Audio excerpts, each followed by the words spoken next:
Hey guys, welcome back to another video, and today I wanted to talk about Gilead Sciences, and I kind of wanted to give my views on this stock and where I think it could potentially be headed. So ever since its kind of inception, it's kind of completed this 5-wave cycle higher here, and ever since then it's kind of been building out an ABC wave for the past decade.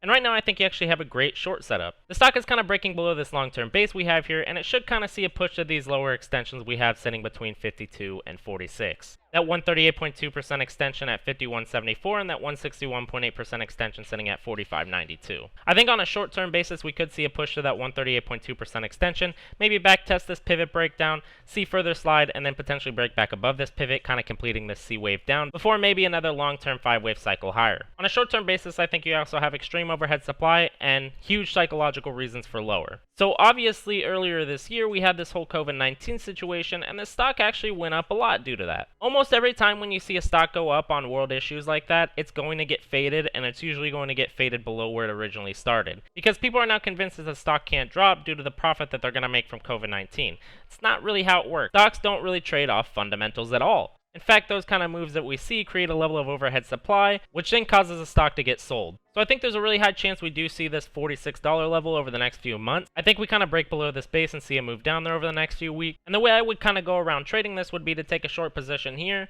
use these recent highs here we have as a stop at 64.98. In this case, you're risking about 4 points for 14 points, so you have a pretty decent risk reward. You've got around a 1 to 3.5 risk reward in this trade. That's decent. It's not the best risk reward for a trade like this, but it is decent. I think there's significant psychological reasons for lower. I think there's a very high chance we see these extensions of this recent range that we broke down from, and I think you have a great short setup. I would look to personally trim half into about 51.74, raise my stop to break even on my short, and then get a risk-free ride to that 45.92 level. Longer term, I do think we're actually going to form a long-term bottom once we break below this pivot, see these moves to these extensions. I think you'll actually have a long-term bottom that'll form down there, because that'll kind of run the stops below this 4-year base we have here, kind of stopping everyone out of the trade, where then you'll likely see a move back above this level, and the stock probably won't look back from there. But on a short-term basis, the stock is definitely going to continue to get sold, and I think you have a good short setup. Anyways, that's kind of my views on this stock. I think you can short here, use those recent highs as a stop, and we should see it move down to these extensions. If you enjoyed this video or it helped you out in some sort of way, make sure to subscribe and leave a like.